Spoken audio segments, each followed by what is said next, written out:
Ayan mga kabundat. Oo. Nandito po ako. Ano ito? Parang marunong akong huwag kayong mag-react kung paano ko ginawa to ha. Mm-mm.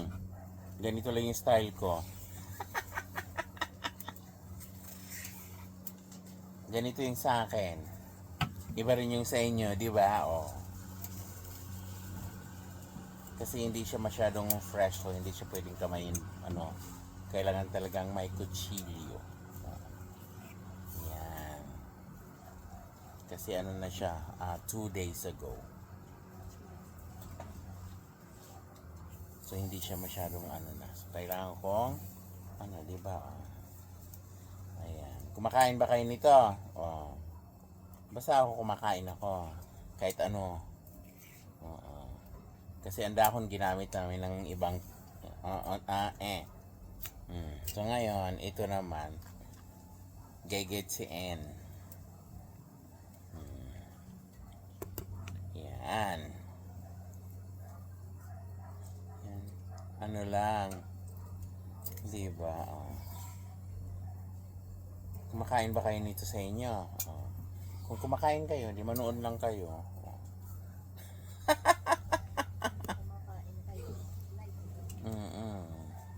Kung kumakain kayo, di para din kayong ako. Kumakain. Yan. Ginagawa ko kasi yan, parang para totoo, naglilinis daw. Bakit ba? Trip-trip lang to ha. Ganun talaga. Pag gusto mong gabi. Char. Kasi lamo na naman dito kay sa Mount Lamon. Kaya ayun. Mamaya pakita namin kung anong ulam ulam ng wala rito. Wala doon. Wala dyan. Nandito lang sa amin.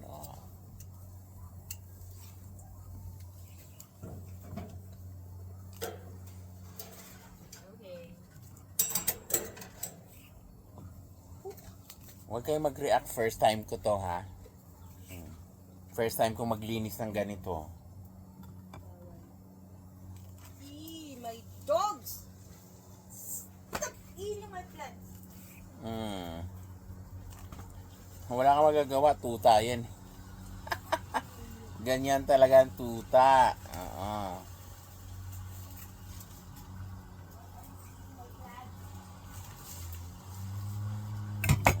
Ginagawa lang ganito para malinis-linis ang paggawa. So yun.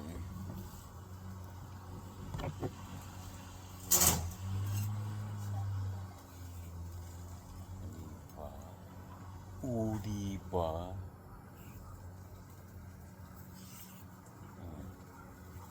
Ganito yung mga kabundat para makakain ka ng mga pagkain hindi kami bibili ng yung mga dried na. Meron namang mabiling fresh. Diba? Pag ganito, wala kang piling kainin, kain ka. Sabi nga nila, diet daw. Ano ba yan? Puro na lang diet ang sinasabi.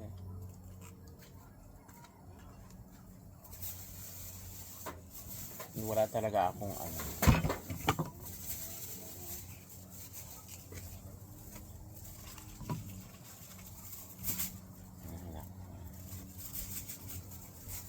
Nakalive ka? Hindi, lang. Ha? Ganun talaga minsan.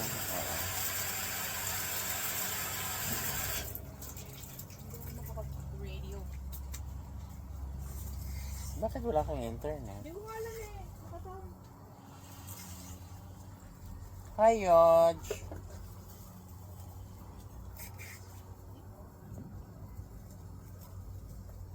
Ba yun? Maraming umaano sa tainga. Alin? pumapasok sa tainga. Na ano? Ornick-nick? Ayan siguro, yung fruit fly. Kasi nga siya, bumili siya ng ano. Anong tawag sa inyo dyan?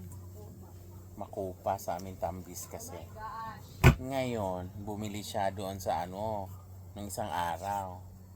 Just ko, ngayon, lantana. Kasi nga, naisahan siya. Ayaw papili daw. Bilhin lahat. Ayun. Niyamin. Ayun. Hindi magawa. Hi, bundat!